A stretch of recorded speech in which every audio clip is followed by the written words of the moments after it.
𝗙𝗶𝗿𝘀𝗁, the mastermind behind 𝗙𝗶𝗿𝘀𝗁 Creations, which is a branch of art under 𝗏𝗂 Creatives Network. And I'm also a lecturer at Maasai Mara University. I teach the social work courses, humanities, public administration.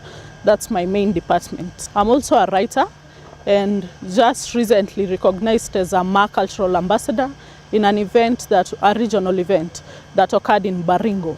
I write about the 𝗏𝗏 culture. I write about the Maasai people, Maasai maybe before colonialism and after colonialism, how it changed.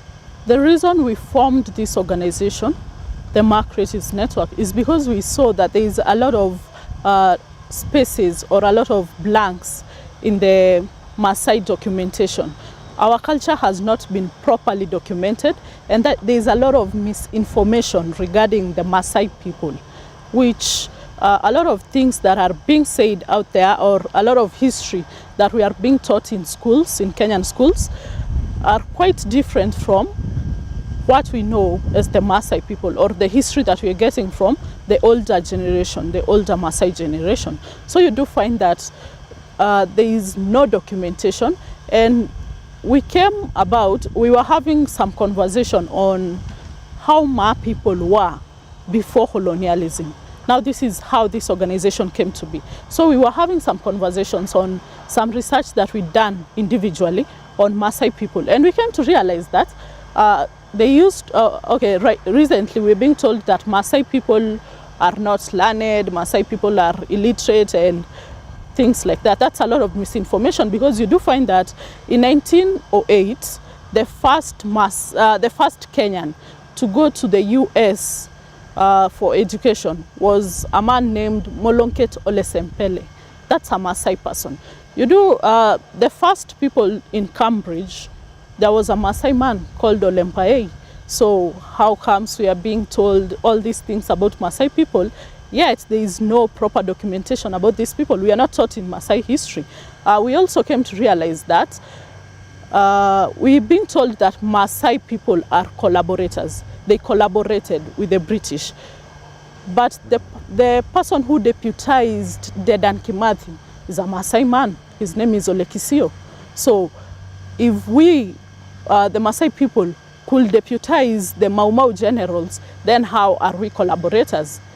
Our organization, we are mainly on the digital platforms, and you all know that the internet can never forget. These are things that will always be there. So for us, we do have podcasts. We are also writing about these stories. We go to villages, deep in the villages. We look for old men. There is this age set of Maasai old men. The oldest age set right now, they're called 𝗙𝗍𝗎𝗍. So 𝗙𝗍𝗎𝗍 are around 80 to 90 years old. These are people that have history firsthand. We are the next custodians of culture, and we get our history raw from these people. So we do go to them and maybe do interviews and several podcasts on what they saw back then that has changed now, or things that have not been passed rightly to the other generations that came after them.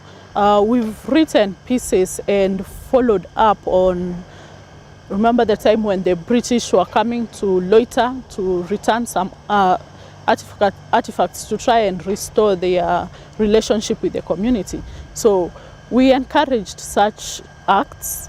At the moment, we definitely don't have any, we are not in touch with the British museums, but we are doing what we can at the grassroots level. We call for meetings in our societies. We try to let them know that these artifacts that were taken from us, and some of our forefathers actually sweat blood for it. When foreigners come, they get gifted some special artifacts for our community that should not be passed down to maybe foreign people. They still gift them to maybe as a way to, please the Europeans when they come to the Maasai counties. These special artifacts that can't be found. Actually, if you go even to the old people's homes, there's things you can't find.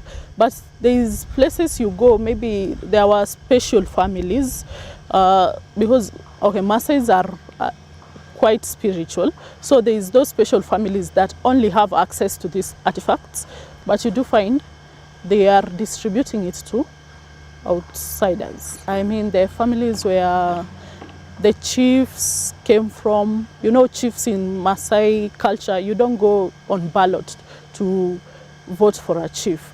Chiefs are identified right from their childhood.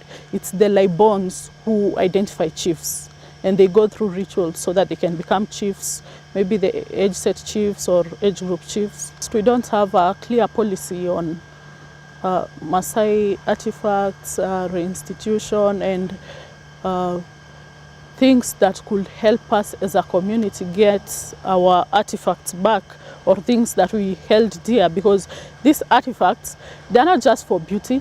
There's some that's meant, maybe some were spiritual, some were ritualistic, some were passed only from leaders to other leaders. So we don't have such policies that can protect these artifacts and that can help us maybe gain them back. Another thing is patenting. We don't really know how to go about that. Like a bigger sector of the community doesn't know how to go about things like patenting, like the old mamas who make these such artifacts, yeah, they don't know how to patent these properties.